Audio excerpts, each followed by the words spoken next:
मयंक जी और हमारे साथ मनवत जी ठीक से जुड़ पाए, तब तक मैं प्रशांत जी के पास चलता हूं। प्रशांत जी, गुजरात का मुद्दा है, आप गुजरात के रहने वाले हैं और 20 वर्षों के, 2 दशकों के इस पूरे जांच के बाद और आज जो सत्य सामने आया है, मैं आपकी पहली प्रतिक्रिया जानना चाहता हूं।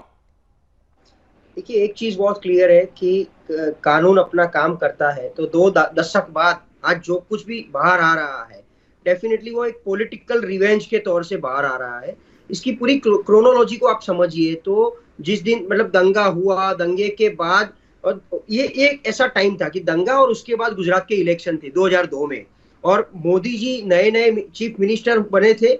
उसके बाद 2002 के इलेक्शन में कांग्रेस को या कोई भी पार्टी को ऐसा लगा कि भी अभी मोदी जी की इमेज बहुत बड़ी बन रही है, पूरे गुजरात में वो छा गए हैं, क्योंकि आरएसएस और बीजेपी, उनकी जो विचारधारा हिंदुत्व की विचारधारा है, और दंगों के बाद काफी सारा अगर नुकसान हुआ, क्योंकि मुझे याद है मैं भी 2002 में, मेरी भी उम्र 22 साल की थी, मैं भी कॉलेज में पढ़ता था, तो पूरा गुजरात थम गया था, हमारा पहिया रुक गया था। 6-8 महीने के लिए कर्फ्यू, मतलब मेरी लाइफ में पहली बार हमने देखा था कि कर्फ्यू 6-8 महीने तक रहता है। तो 6-8 महीने तक का कर्फ्यू पूरा मतलब थम गया था।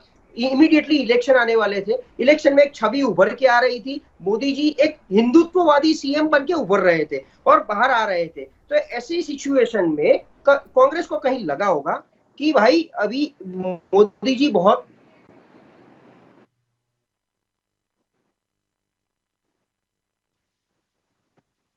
प्रशांत जी, आप कंटिन्यू करिए। चलिए, शायद प्रशांत जी से भी हमारा संपर्क टूट गया है। हाँ प्रशांत जी, कंटिन्यू करिए, कंटिन्यू करिए। और Suresh ji, M I audible? हाँ हाँ, कंटिन्यू करिए। ओके, सो 2002 के दंगे के बाद जो इलेक्शन आने वाले थे उसमें कहीं पॉजिटिव इमेज बीजेपी की जो बन रही थी, तो कांग्रेस जो वैसे भी पिछले 10-12 सालों से सत्ता में नहीं थी, ओरिजिनली आप गुजरात में देखो तो 95 से बीजेपी सत्ता में आ रही थी, क्योंकि उससे पहले चिमन भाई पटेल की जो सरकार थी वो डेफिनेटली कांग्रेस लीड थी, बट वो विलीनीकरण हुआ था, क्योंकि कांग्रेस 89 के बाद कहीं पर सत्ता में गुजरात में नहीं थी, तो सत्ता वापसी के लिए वैसे भी वो लोग काफी स्ट्रगल कर रहे थे।